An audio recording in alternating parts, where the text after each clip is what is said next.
Ladies and gentlemen, we are about to start with the next session. Thank you all for being here. We're about to start with this next session on dealing with labor market challenges in the digital economy. And we will do as other panels have today, and each of the participants will start with a brief 5-minute statement, 5 minutes at the most, and then we will jump right into the discussion. And of course, we hope that you have lots of questions and lots of challenges to the policy papers and to our participants, so we can get a lively discussion up here. Let's start with the first brief statement by Mr. Swee, the Vice Dean of the School of Continuing and Lifelong Education at the National University of Singapore. Okay, if you look into digital economy, basically one thing comes to my mind is about digital disruption. And when it comes to digital disruption, the next thing comes to the mind is about artificial intelligence going to be replace human being. And if you do a Google, you will be rather miserable that a lot of articles talking about huge amount of white-collar workers will be displaced or will be replaced, will be out of job. So therefore, given that as a scenario, I'm sure later on our panelists will talk about precisely which are the potential labor that will get into trouble. But I will try to go into a little bit of a positive note and say that, all right, there will be AI taking over human jobs, but why not we think of the other way around, that we make AI do it for us. In other words, let us invent the future. Rather than let AI control us, we control AI. So I'm just going to give you a little example. It may not be applicable in your case, or you may not agree with it, but I'm going to just share with you what Singapore has been doing. So about a year ago, we actually started something called Building Singapore as a Smart Nation. So what it means is we need to make use of AI, make use of intelligence, make use of Internet of Things, and so on and so forth for the whole government. But this exercise is not just a government exercise, but it also creating a co-creation exercise whereby private sector are invited to work with the government, whereby unions are invited, whereby individuals are invited, the citizens are invited to contribute to the so-called Your Future Smart Nation. So as a result, government invested a lot of money, challenging all the ministries that to look into how to make your ministry more intelligent using AI, and also doing a lot of investment into R&D, government money, and try to encourage a lot of startups that creating products, services to be deployed by the government in the Smart Nation drive. Now, so far, I think the thing is very interesting because before the Smart Nation was being launched, Singapore actually facing a very miserable IT, not sexy scienarios. In other words, a lot of high school students actually decided not to choose information technology, computer science as a subject for them to study. So as a result, we found that people coming to the IT are not so good students. But as soon as this Smart Nation was launched, we discovered that IT became sexy again because it actually created a rally point, creating some vision, and the vision seems to be very important with the government money invested, government put money into their mouth to get it happen. So that's one of the very interesting way to try to master your future rather than the future AI mastering you. So that's one aspect. I'm going to go up into two more points that I want to make. The second point I want to make is the importance when you are into this exercise, you must, because after all, we are talking about labor market versus digital disruption. So how are we going to make sure the labor force will be part of it, the social inclusiveness will be included? So the way Singapore has been doing it has been very traditional. If you were here in the morning, you heard about the Swedish approach. I guess really we learned from the Swedish much more earlier, maybe 30 years ago, whereby the founding father, Mr. Lee Kuan Yew, he actually started the thing we call it the tripartitism. of Singapore, meaning government, industry, business, and workforce, the union, are working very closely. What does it mean? Amazingly, in Singapore, it works. That a government appointed a minister to be the union head. Now, that obviously immediately people will say this is going to be conflict of interest, but it's a very interesting equation whereby the government minister gotten the trust from the union. It has been doing a very good job articulating a so-called fair treatment between the employer and the union. So it seems to be over the last 35 years gained the trust by the union and has been doing wonderfully well. So I'll give you one example. In 2008, there was a recession worldwide. In Singapore, very bad, the economy. So what happened was the union volunteered to reduce the employer's contribution to the pension fund, cut 10%, volunteer. So therefore, in the general scenario, it won't happen. But because government articulated, make them work together. So 2 years later, when the economy recovered, the government basically said, time for you guys to put back the money. Okay, so that's basically one example of how government could make it happen. All right. Thank you. Thank you very much for this first statement. I believe I forgot to introduce myself. My name is Anna Sauber, and I'm an editor with the Tagesspiegel.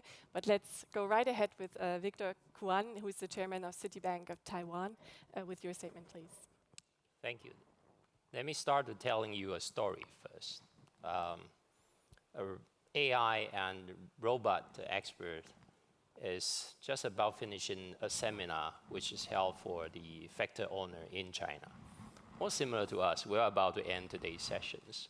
In the Q&A sessions that one of the audience raised his hand and asked, can you describe us what will be the future factory look like? And he said, there will be only one man and one dog remain. Wow. The audience said, I can understand there is a dog, probably for security reason, but why there is a man still?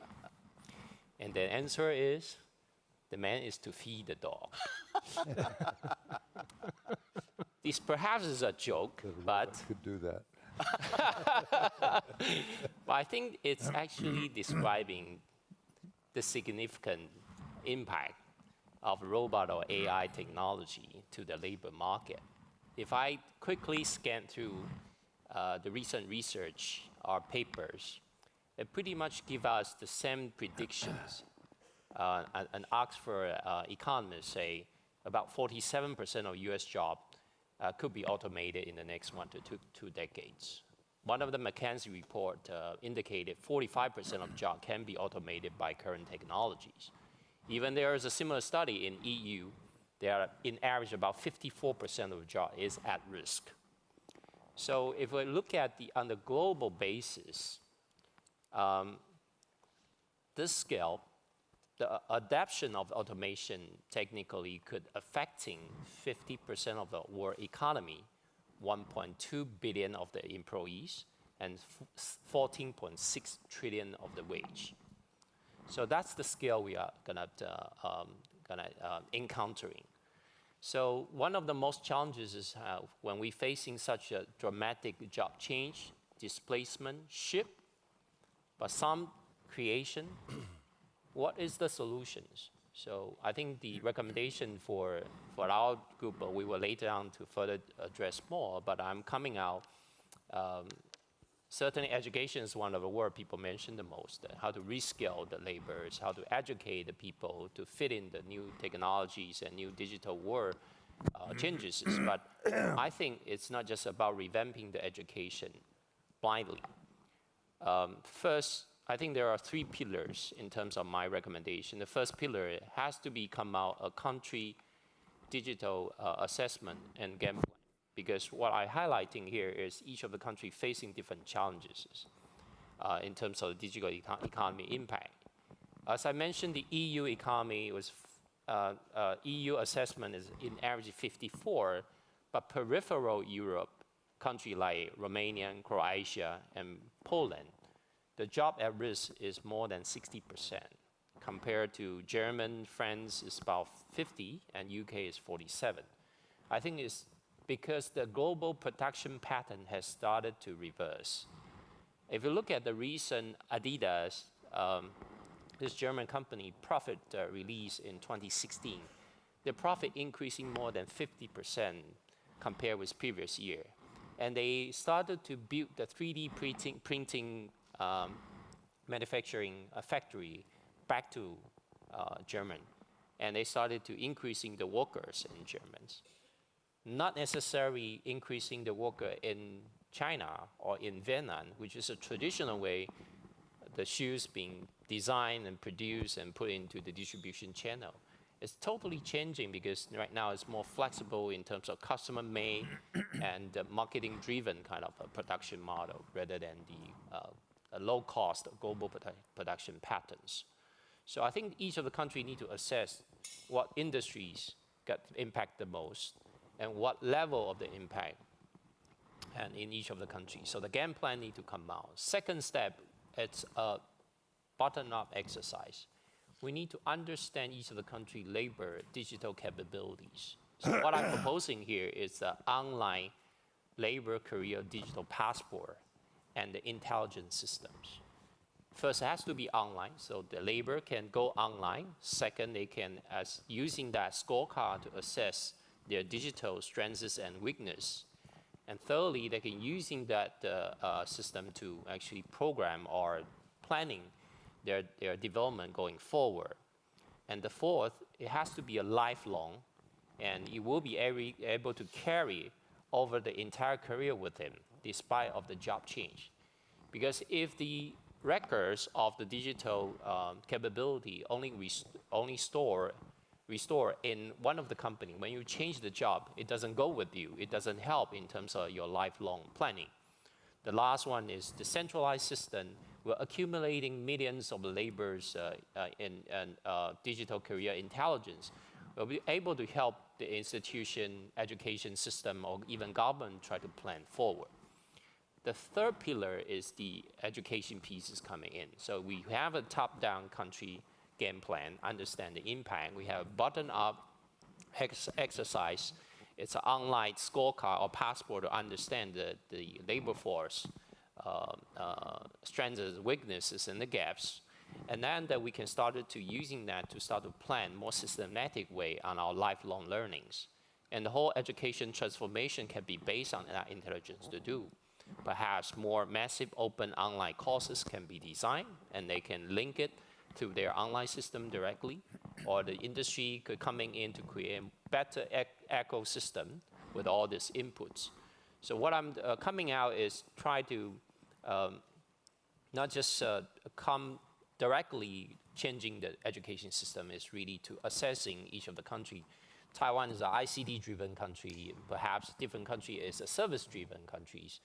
And the technology feasibility, the cost of the automation, cost of the worker, and even regulatory and social acceptances are different. Okay. So this is probably one of the challenges and recommendation I bring to the table. Another one I probably don't have time to talk about. We can later I'll come back. It's the platform economy, which this digital economy created. I think in the digitalization session, people talking about Taobao. I think we will come back to talk about what kind of new job is being created. Okay, thank you very much. Next is Harald Kayser. He's the Chief Operating Officer of PricewaterhouseCoopers in Europe. Yeah. First of all, I think we have all to agree that digitalization is driving massive labor market transformation across the globe. There was one former session at 4 where this was denied, but based on the knowledge here, I think that's common knowledge. There will be massive changes. And the question is, for making digitalization work for many as possible, what are the main focus areas to concentrate? And I say always 3 things. First, tackle the complexity. So understand that this is a common journey where there's a necessity for realignment of business, society, and economies. And all 3 pillars have to work together in a very good and deep full collaboration. And we also need a global collaboration, and the G20 platform we are right now sitting here might be the right one to drive that. The second one is we get now the silver collar worker. After everybody knows about the differences, white and blue collar worker, now there's a new colleague, the silver collar worker. And that means we have to concentrate much more on the analysis of human-machine interaction.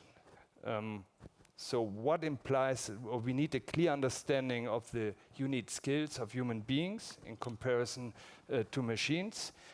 And I think we have to create a kind of framework for man-machine interaction. And that's also based on ethical standards. Not all decisions which can be done in the future by machines have to be done by machines if they don't get the right algorithm. So, and this ethical debate, I think it's currently missing in the collaboration. And the third one is, from my perspective, accelerate the transition instead of to stop it or to try to protect, because technology will be there, and if it's available, then it will be used, and everything which tries to protect labor markets from technology will at the end fail. And that means that there has to be acceleration by on the one hand, by research, as you described that, but at the same time, we need some kind of decision-making support, not only for states, but for the granular communities. So we all live in cities, in villages, in local communities, and all these kind of communities have different needs and different status, how they're affected by technology.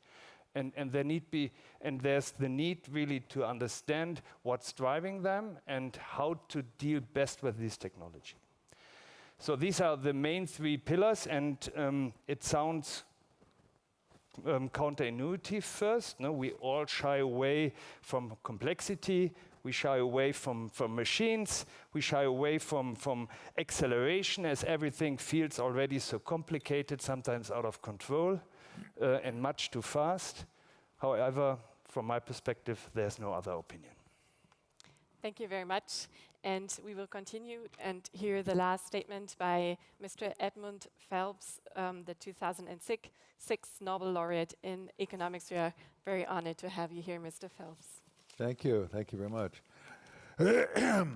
Well, I was a little startled to find myself on this panel because it's only been in very recent months that I've begun to think seriously about AI and robots and the economic implications.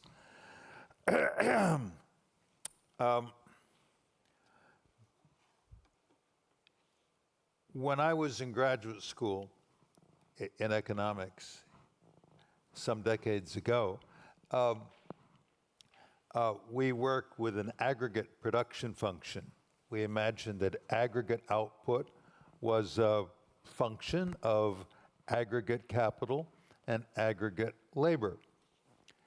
And didn't take long before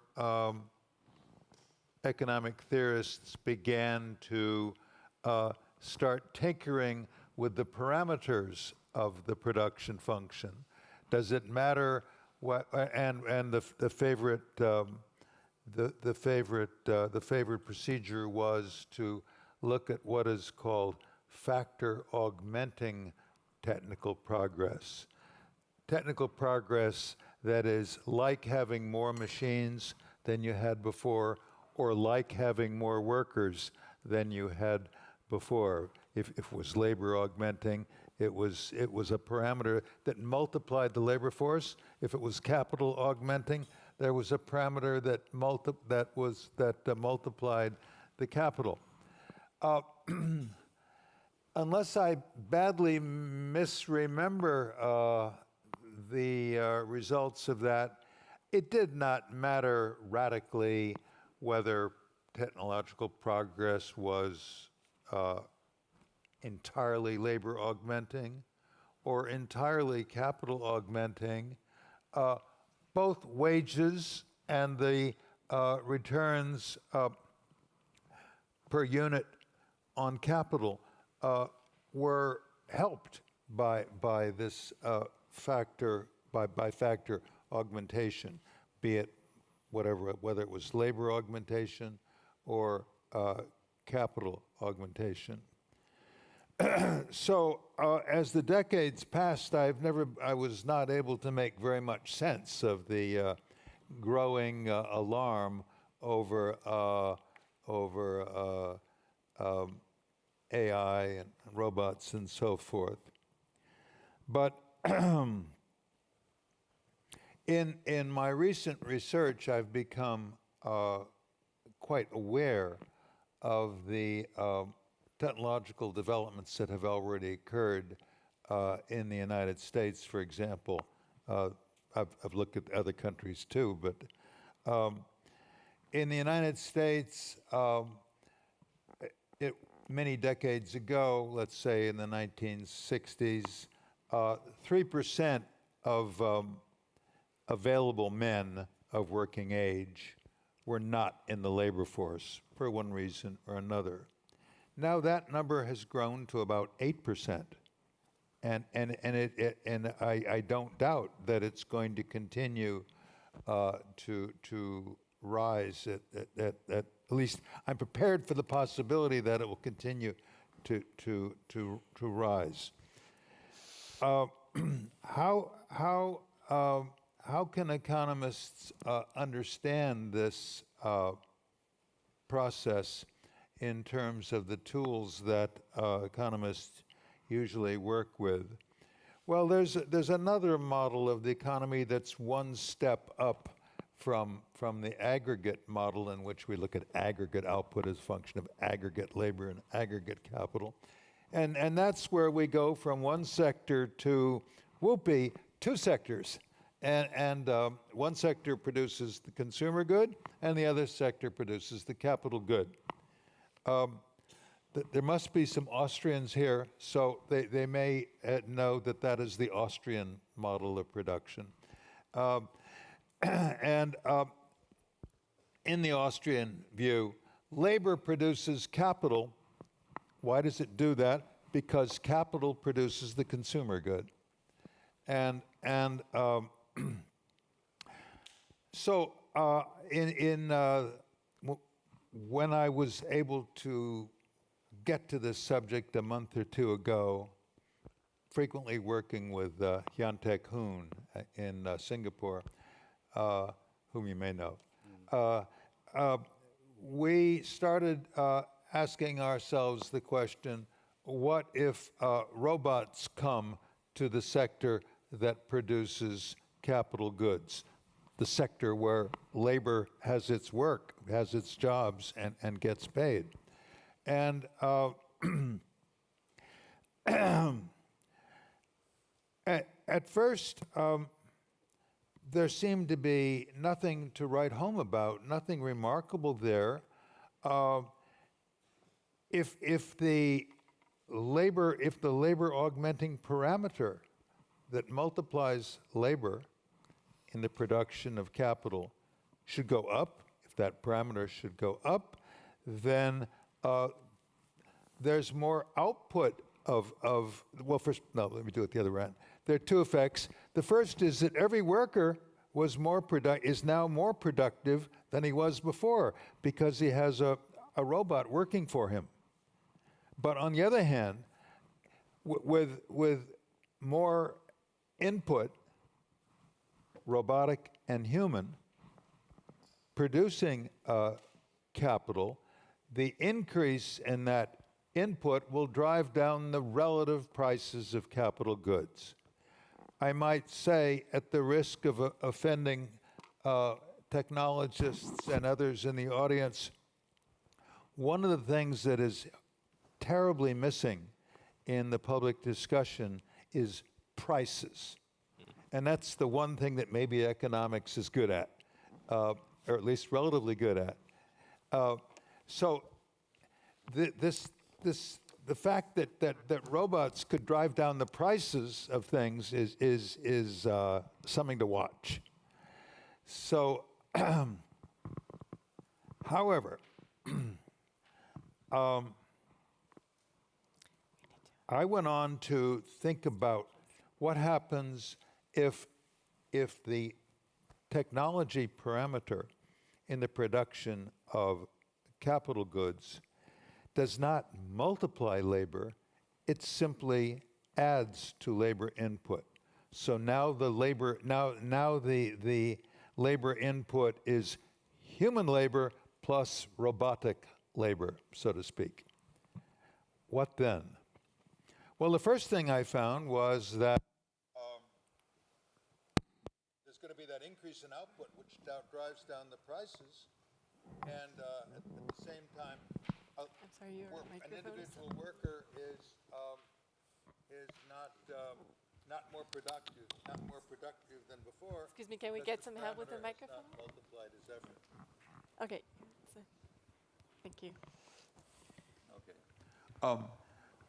With the technology parameter or the robot parameter entering in an additive way in the production function, that you get the price effect driving down prices, but no worker is more productive than before because the worker's labor is not augmented by robots, it's just added to by robots. So at this stage in my research, I was really quite worried. But then I finally managed to work a little more, and I found the following. I realized there was more to be added, namely that as the capital stock, as the higher rate of output of machines in the sector of human beings and robots, as that higher rate of output continues, there's a rip-roaring rise in the capital stock in the economy. And as a consequence of that rise in the capital stock in the economy, the prices of capital goods fall relative to the price of machines.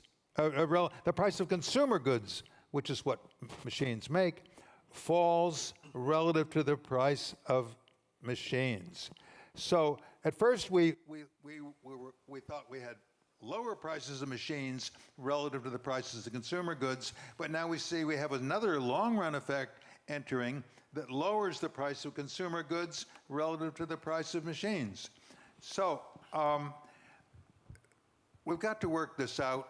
We've got to work a million examples out to see what happens in many, many different cases. But I think that the technologists have been premature in just thinking that, oh, workers are going to lose their job, end of story. Thank you very much. This is a very positive and optimistic view towards the future.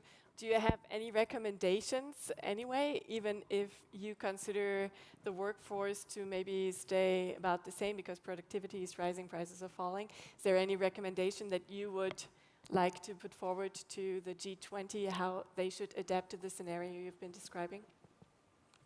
Well, of course, there are the disruptions. I think you have to pick up your mic. There are the disruptions that everybody talks about, and the disruption imaginably could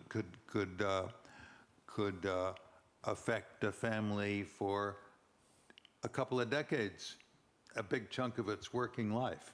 So I think the best way for governments to respond to that is to introduce subsidies to companies for their ongoing employment of low-wage workers. That will pull up wages at the bottom, and it will create more employment for any workers who lost their jobs because of robots. That would be high on the agenda, I think. By the way, Singapore has a program, if I'm not mistaken, has a program for subsidies to companies use of low-wage labor. Maybe I'll just add a little bit on what Professor Phelps is talking about. One of the schemes that Singapore government is doing, I guess one very important thing is when you are facing this situation, maybe the government must take the lead. That is a very important thing. Secondly is that for those who are out of the job, and because of whatever reason been displayed, government would go through the so-called rescaling. And during the rescaling, the government will pay the company who is willing to take those workers under rescaling and give them a chance to practice what they learn, they will get subsidies. And it's quite a very good subsidies. But you know, there's a difference between Korea and the United States. The government doesn't know all the companies in the United States. Nobody does. There are millions of them, literally. How could this be done? You speak as if the government actually knows the company. What happened is the other way around. So therefore, the company volunteers to take the students. And at the same time, the service provider, like the university, will go and scout for the jobs, meaning talk to the companies and say, would you like to take 10 students, 5 unemployed? We reskill them, and you will take them on for 1 year. And to make sure that they gain the experience. Where does the money come from? Government. But how does the government, Tax. to whom does the government send the check? The tax. So it's part of the government budget, yearly budget. But who does the government write a check to? Where does it send the money? The government will write the check to the operator, meaning the university. So the university will manage. The university will manage the so-called assignment of the student to the companies. And then the government will send auditor on the yearly basis to audit to make sure things are done according to the rules. Yeah, and then maybe your idea comes in about sort of assessing each worker's capability. Well, I think I want to add another observation, which is just happening in the United States, in Auckland. A Silicon Valley-based company called Y Combinator. It's a company right now is testing so-called UBI, the basic salary concepts, to the communities. And it's a little different than what we just discussed in terms of governments providing subsidies to the company, helping the transition of the labor. And in fact, this is self-motivated because the company is located in Auckland, which we think is one of the most prosperous city in the United States. But they also seeing the impact to different level of the income of the people there. So they are kind of self-willingness to start with these UBI testing. And I know there's a professor from University of Michigan or somewhere, and started to kind of holding this. I think my argument proposing here is that has to be 100% coming from government budget or from government subsidy. It could be enterprise-driven and community-based, and that has a better kind of a local way to drive the change. Regarding Kayser, what's a better way? Should the governments take the lead? Should the individuals take the lead? Should the companies take the lead in reskilling the worker? Probably at the end it's a combination, and it's clear that in the time of disruption, some of the workers are out of business, and there has to be some sort of subsidy, yes. I have zero doubts whether a basic income concept would really, at the end, be the feasible one. On the one hand, it will be unbelievably expensive, which means raising taxes and have less capacity for investments in the digital world. On the other hand, we heard this in the morning session from Frank Appelt, you need a purpose in life. And only to have the security to get a basic income, but without having a purpose in the working life concept does not help. So therefore, I'm arguing that it's much better to invest in education and to accelerate this education. Therefore, there is the need from a state-owned perspective to spend more taxes, yes. But on the other hand, it's also a question of communities and also of corporations. So with this basic income concept, corporation can fire people without taking any responsibility on that. And that's, from my perspective, against the first argument that we have to bring all the stakeholders together in order to tackle the problem.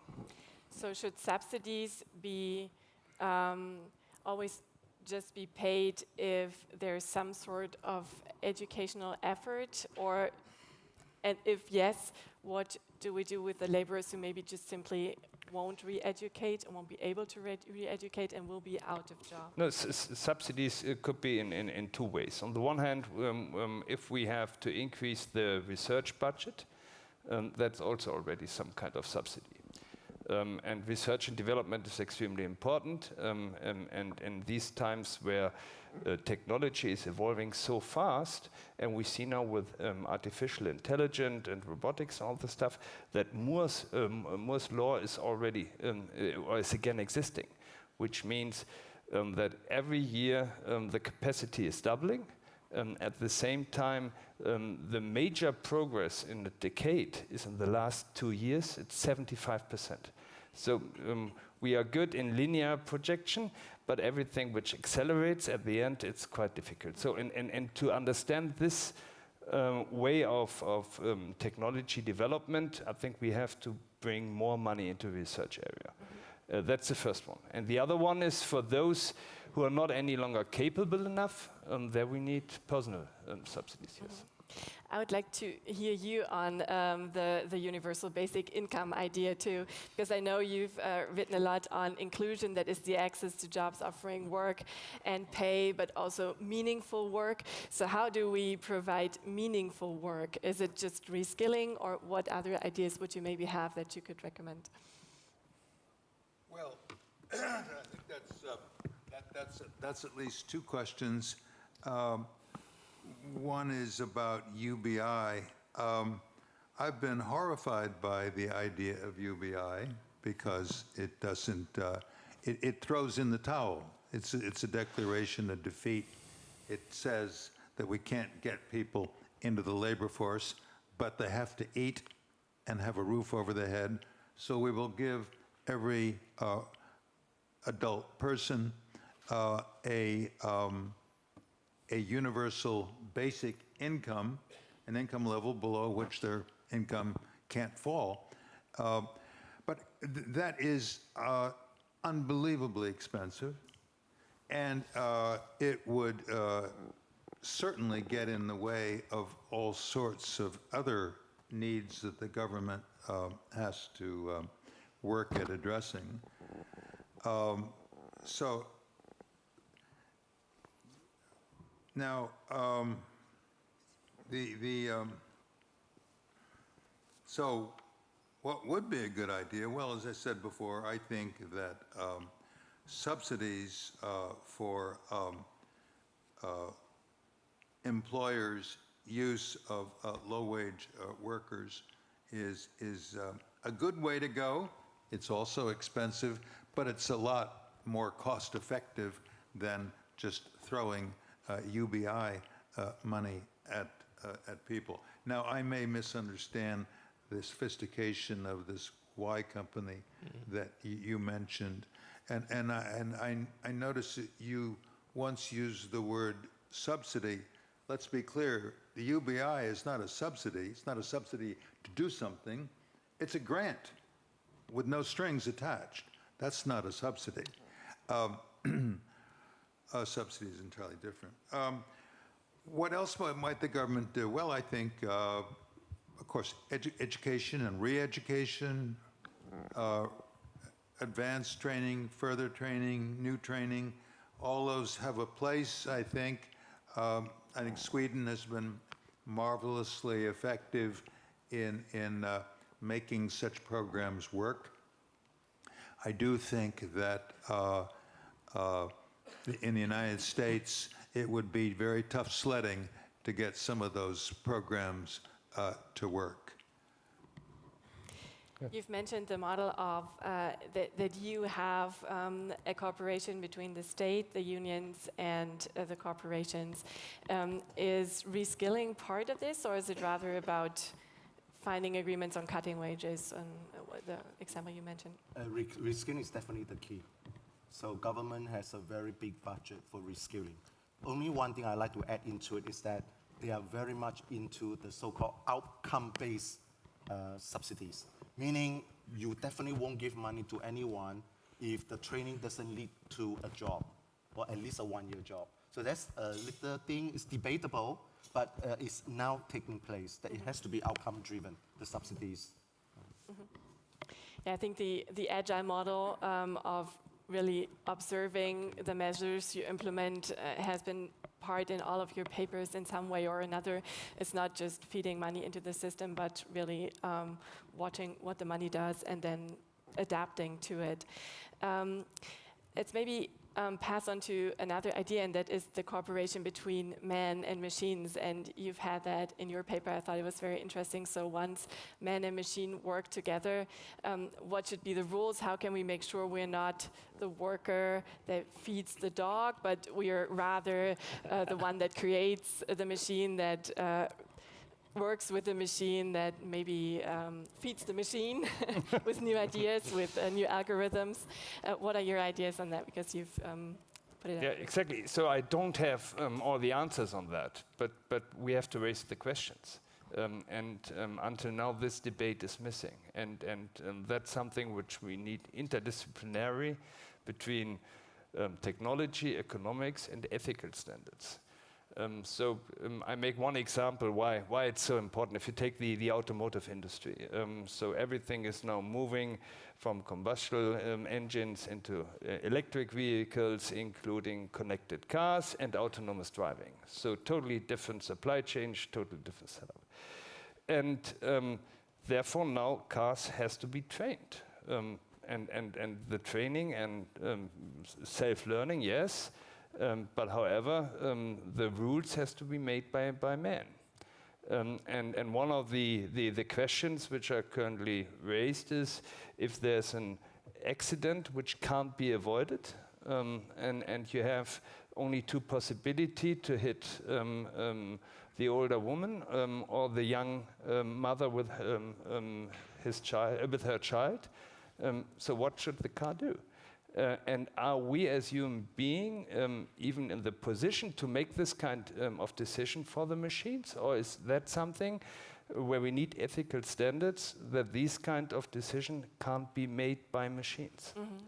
So, and this kind of debate, that's only one small example, it's much broader. But I think we need some kind of framework for research in this area, as we are doing that in many other health areas in the same way, in order to be prepared for the silver collar worker.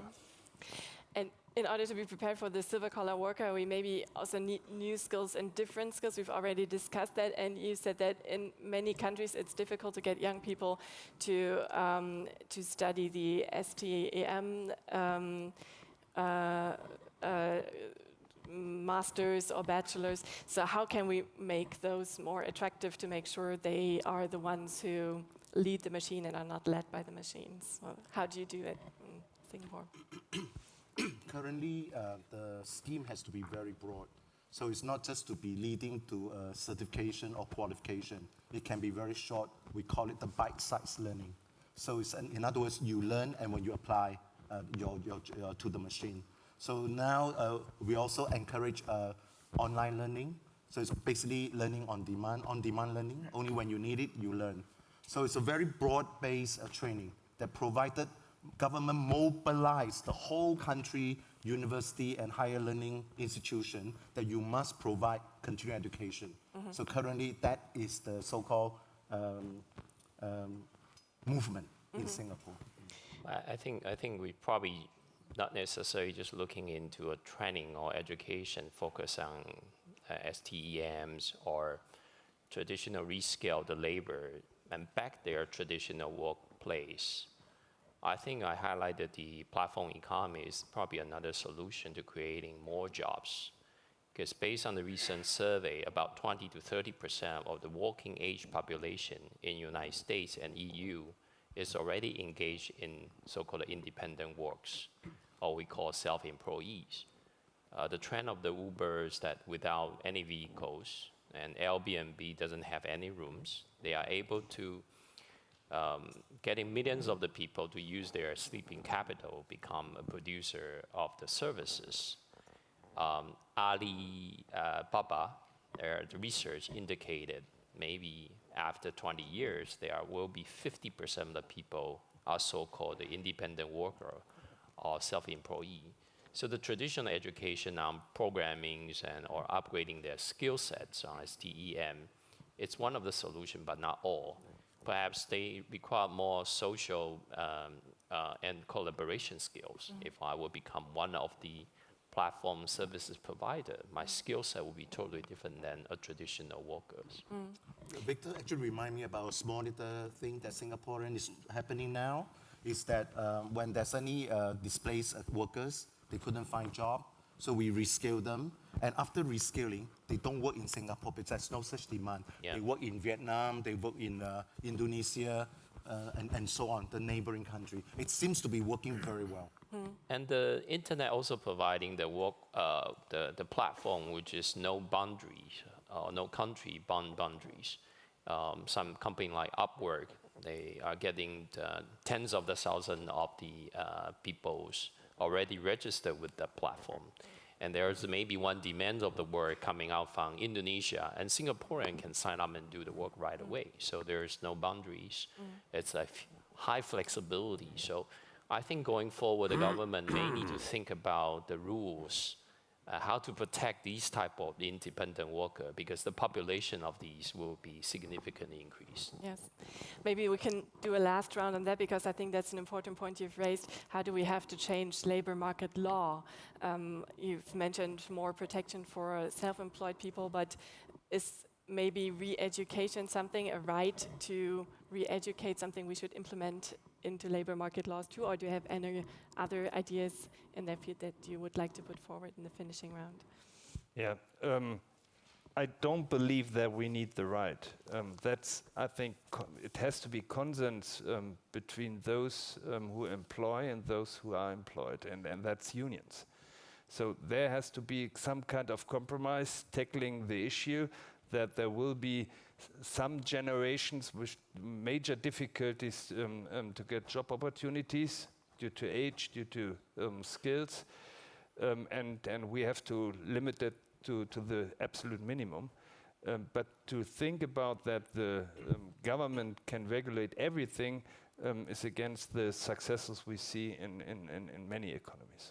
In Singapore, as I mentioned earlier about tripartitism, so every law, every legislation or guidelines will be three-party working together. So they are continuously introducing, for example, the retirement age from 62 to 65 to 67 now, it has been tripartite discussion. For example, if someone needs to retrench someone, and that is actually discussed, how to retrench, how much to compensate, and it's in a very collaborative way. And maybe last question to all of you, because you've mentioned the different projections on how labor markets are going to evolve, and then Mr. Phelps, in a way, has challenged that by saying we've ignored an important dimension, we've ignored price development. So do we know enough today about how the markets are going to evolve to really make a plan, to really put forward recommendations that hold a decade or so? Well, I would be skeptical about that.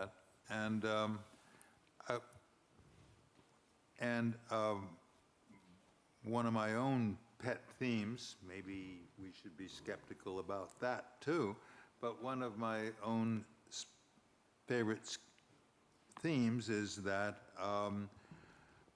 we've, in the West in particular, I think there is a, we seem to see a decline in interest in innovation, interest in discovery, interest in exploration. people use different vocabularies to describe this. Just today, I saw somebody say that the U.S. has lost its drive. Other people, a well-known businessman in New York says that people have lost their heroism, their heroics. They don't worship heroes anymore as we used to do, and they don't emulate heroes anymore. And I think all this, I think there's an element of truth in this, and I think it goes back to a decline in the core education that used to be present in American schools. American schools used to require students to read a range of great books, even in high school, and young people could be inspired by those great books. We've lost that. Thank you all very much. Maybe to sum it up a little bit, I take away 5 or 6 recommendations from this table. First of all, and that is maybe a little surprising, reskilling is an enormous issue that came up in all of your policy papers, but I take away from this table that we have to do it in a controlled way to measure how money that is spent on reskilling is really repaying, and also we have to learn more about our workforces in assessing what the workers really can do and where they maybe lack skills for the digital age. You were all in favor, which somewhat surprised me, of state subsidies, but we're in favor of rather giving them to the companies to train people on the jobs, if I sum that up correctly. But still a close cooperation between the states and unions and corporations has been a very successful model in Singapore, so we will remember that here in Europe. And Sweden as well. And in Sweden as well. You were all against the basic income because you were afraid that it has an immobilizing effect on the worker, and very much in favor of doing more research to understand how our labor markets are changing and how we can address it in an agile way. And of course, regulating the man and machine relationship so we make sure we are not the one who feeds the dog in the workplace. Thank you all very much for your recommendations, for the lively discussion. Thank you. Very much.